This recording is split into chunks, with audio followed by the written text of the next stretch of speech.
Quando lemos a primeira carta de Paulo aos Coríntios, capítulo 15, versículo 29, encontramos um texto um tanto quanto curioso. Nesse texto, Paulo cita o batismo pelos mortos.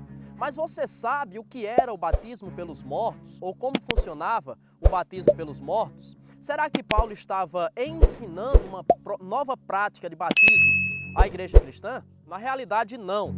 Paulo não está ensinando nem endossando o batismo pelos mortos. Na verdade, o texto nem sequer trata sobre o batismo.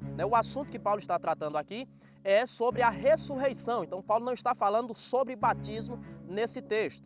E quando Paulo cita o batismo pelos mortos, a intenção de Paulo é dizer, se não há ressurreição, então por que alguns dos que vocês conhecem praticam o batismo pelos mortos? Se não há ressurreição, não há esperança. A verdade é que nas proximidades da cidade de Corinto, existiam alguns grupos heréticos que criam sim e praticavam o batismo pelos mortos, também conhecido como batismo por procuração. Mas em que consistia o batismo pelos mortos?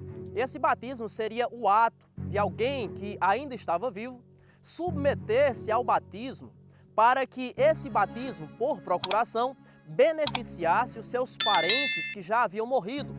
Então, seria uma forma de essas pessoas justificarem, de intercederem pela alma daqueles que já haviam padecido ou já haviam falecido. É importante, porém, que nós saibamos que essa prática nem era, nem se tornou uma prática cristã.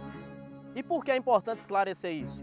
Porque existe um grupo pseudo-cristão que pratica o batismo pelos mortos. E esse grupo é a Igreja de Jesus Cristo dos Santos dos Últimos Dias, também conhecida ou mais conhecida como os Mórmons. Eles praticam o batismo pelos mortos, o batismo por procuração, e esse povo se intitula cristão.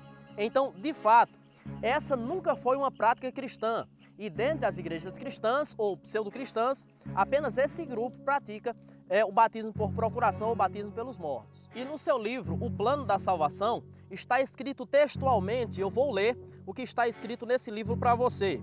E no livro diz assim: os que ainda estão vivos na carne fazem o trabalho vicário para os seus mortos e assim tornam-se salvadores do Monte Sião. Ou seja, o que essa igreja crê e o que é que essa afirmação define e defende para nós? De que uma pessoa pecadora pode ser substituto, porque a palavra vicário significa substituto, pode substituir outro pecador. Na realidade, quando ele fala que essa pessoa se torna salvação do Monte Sião, ele está dizendo que essa pessoa se torna salvadora daquela outra que já morreu. Porque a Bíblia Sagrada diz que Jesus é o vicário filho de Deus. Então essa expressão vicário, no sentido de salvação, no sentido soteriológico, ela só pode ser usada para Jesus, pois foi Ele quem nos substituiu. E o seu sacrifício vicário é que nos dá o acesso à salvação. Não é o ato de alguém batizar-se em favor de outro que vai dar àquela pessoa, de fato, a possibilidade de salvação. E a Bíblia nos deixa isso muito claro, no sentido de que apenas Jesus nos salva em inúmeros textos. E no sentido de que uma pessoa que já morreu não pode ser salva, a Bíblia nos diz na carta aos Hebreus, capítulo 9, versículo 27, e assim ao homem está ordenado morrer uma vez, depois disso vem o juízo. Então essa prática é anticristã e deve ser abominada e abandonada.